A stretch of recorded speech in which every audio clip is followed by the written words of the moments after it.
હાલો, જય માતાજી, જય શ્રી કૃષ્ણ બધાને. શાક સુધારી છે, બપોરનો ટાઈમ થઈ ગયો છે જાતે. આજ તો ચોરીનું બટેકાનું શાક કરવાનું છે. ચાલો બધા રસોઈ બનાવવા. આજે જમવા ટાઈમ થયો નથી, કેમ કે 11:15 જ વાગી ગયા છે. અત્યારમાં કઈ જમવા મળે નહીં. આજે આપણે સરસ મજાનું દેશી ચોરીનું શાક બનાવવાનું છે. ભેગા બટેટા છે. તો કેવી રીતે બનાવું ચાલો તમને બતાવું હમણાં. ચાલો આજે આપણે સરસ મજાના સતરાઈ ગયા છે ચોરી અને બટેટા. તો આપણે હવે એને કાઢી લઈએ.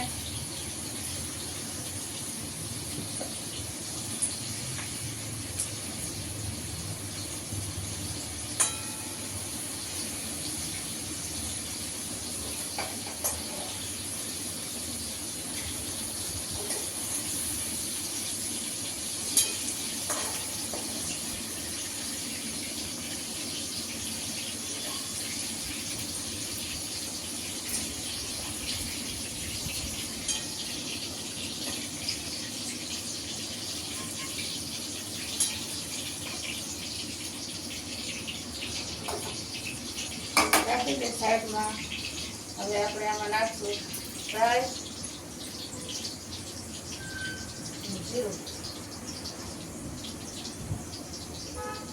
રાઈ જીરું થઈ જાય એટલે આમાં છે લસણ અને મરચાં, એ આપણે નાખી દઈશું.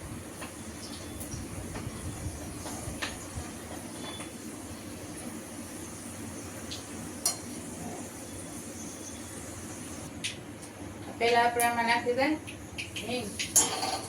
હવે આમાં લસણ અને આદુ અને મરચાં.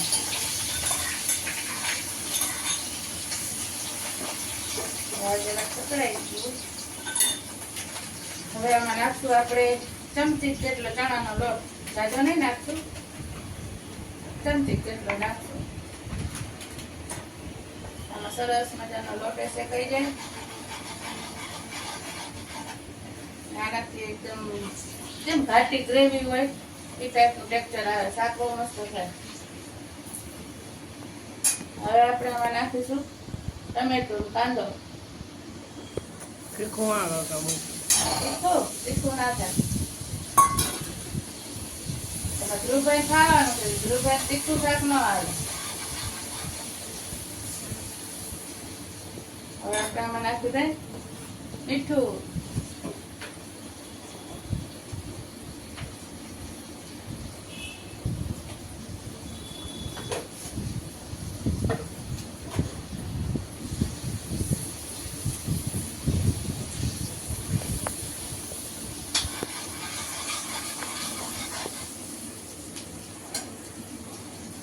નાખશું હલ્દી, મરચું,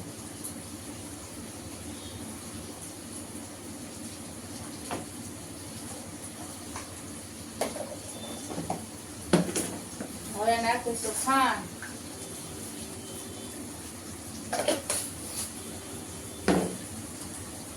હવે નાખીશું આપણો કિચન કિંગ મસાલો, એવરેસ્ટ કિચન કિંગ મસાલો.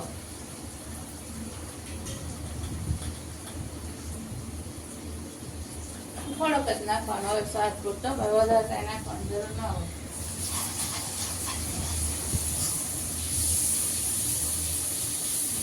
મસ્ત ટમેટા પાકી ગયા છે, ગ્રેવી મસ્ત થઈ ગઈ છે.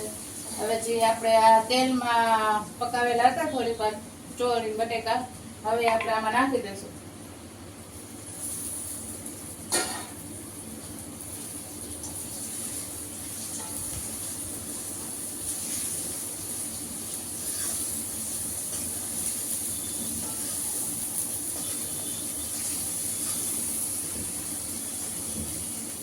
હવે આપણે ગેસ ધીમો કરી અને 5 મિનિટ ઢાંકી પાકવા દઈશું. તો આપણે સરસ મજાનું ચોળી બટેકાનું શાક થઈ ગયું છે. બટેકા સરસ ભરી ગયા છે, ચોળી સરસ ભરી ગયું છે. લાલ ટમેટા જેવું થયું છે. આમાં ધ્રુવભાઈને થોડાક આખું પાણી આવશે જ કે. અને બીજા આપણે જોડે બનાવ્યા છે પરોઠા. ચાલો કોઈ જમવું હોય તો સરસ મજાના 4 ફળવાળા પરોઠા બનાવ્યા છે. હાલો બધા બપોરા કરવા. બપોરે જો કે કોઈ આવું તેલ વાળું ન બનાવે તો અમને આ શાક હોય ને એટલે એના ભેગા પરોઠા ખાવાની મજા આવે એટલે અમે વધારે પડતા પરોઠા જ બનાવીએ ભેગા. ચાલો આપણે રસોઈ કમ્પ્લીટ થઈ ગઈ છે અને ધ્રુવભાઈ આપણે ઘરે જમવા આવ્યા છે એટલે એના માટે થઈ સરસ મજાની લીલી ચોળીનું અને બટેકાનું શાક બનાવ્યું છે અને પરોઠા બનાવ્યા છે.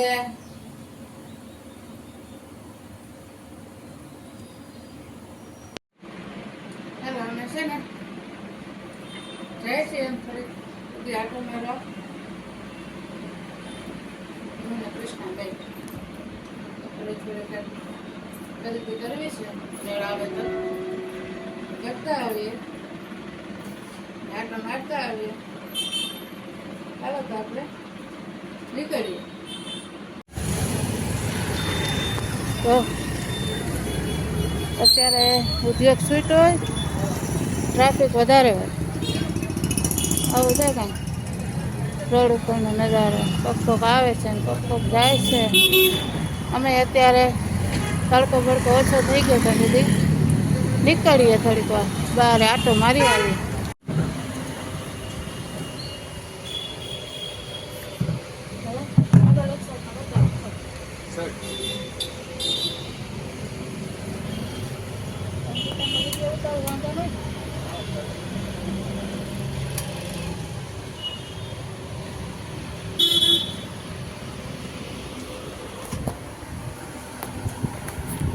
મેં ખરીદી કરવા આવ્યા છીએ શિવમ ફેશનમાં. શિવમ જ ને? હા ભાઈ છે મારવાડી. હું અહીંયા જ આવું છું. ભાઈને યાદ નહીં હોય પણ મને યાદ છે. લગભગ મારા ભત્રીજાને બધાની ખરીદી અહીંયાથી જ કરવું છે. તો ચાલો આપણે ખરીદી પતાવી લઈએ. બીજું શું પછી બતાવું. આપણે જો ખરીદી કરી લીધી સાહેબ માટે. શર્ટ પેન્ટ લીધા છે. અને ભાઈ છે ને મારા બાજે છે પણ અહીંયા આવજો, મજા આવશે. ખરીદી કરવાની મજા આવશે અને ભાવે રિઝનેબલ છે અને વસ્તુ ક્વોલિટી બહુ મસ્ત આવે છે. ચાલો તો જય માતાજી, જય શ્રી કૃષ્ણ. આપણે રોડ ઉપર ગયા હતા, સાહેબ માટે થોડી ખરીદી કરી. બસ એમને ડાટો મારીને આવ્યા. એટલે મારા સાહેબનો બર્થડે છે એટલે એના માટે સરપ્રાઈઝ ગિફ્ટ લેવા ગયા હતા. અને અમે લગભગ વિડીયો તો રાતે મોડેથી મૂકશું એટલે એને ખબર નહીં પડે. તમે કોઈ કહેતા નહીં એ કહી દઉં છું. હા, કેમ કે મારે સરપ્રાઈઝ આપવાની છે. સરપ્રાઈઝમાં તો એવું કંઈ છે નહીં ખાસ, નાની એવી જ ગિફ્ટ લીધી છે તો એ સરપ્રાઈઝ કહેવાય ને એમ, એના માટે. અને આવીને જો બસ નાયા ધોયા, દીવાબત્તી કર્યા. તો હવે તમને બધાને જય માતાજી કરી દઈ અને હવે કંઈક રસોઈની તૈયારી કરશું, રસોઈ બનાવશું. અને આજે બપોરે મેં બપોરની રેસીપી નાખી હતી જે છે ચોરી બટેકાનું શાક. બનાવજો આ રીતે, બહુ મસ્ત બનશે. પંજાબી ટાઈપ શાક બનશે. અને તમને બધાને એવું લાગતું હશે કે મીરા તો કોઈ પણ શાક બનાવે એમાં ચણાના લોટનો ઉપયોગ વધારે કરે. ચણાનો લોટ એક વસ્તુ એવી છે કે એનાથી છે ને આમ એક લચાકાદાર આમ સબ્જી બને સરસ મજાની, આમ લચકા જેવી. એટલે એ ખાવાની રોટલી યારે મજા આવે. રોટલી રોટલો કાંઈ પણ હોય, પરોઠા હોય. મેં પરોઠા બનાવ્યા હતા, તમે ગમે એની યારે ખાવ મજા આવે. તો એવું હતું આજ. અને હવે મેળા કાલે નવો દિવસ નવી વાત સાથે. ત્યાં સુધી આવજો બધા. જય માતાજી, જય શ્રી કૃષ્ણ ને શુભરાત્રિ.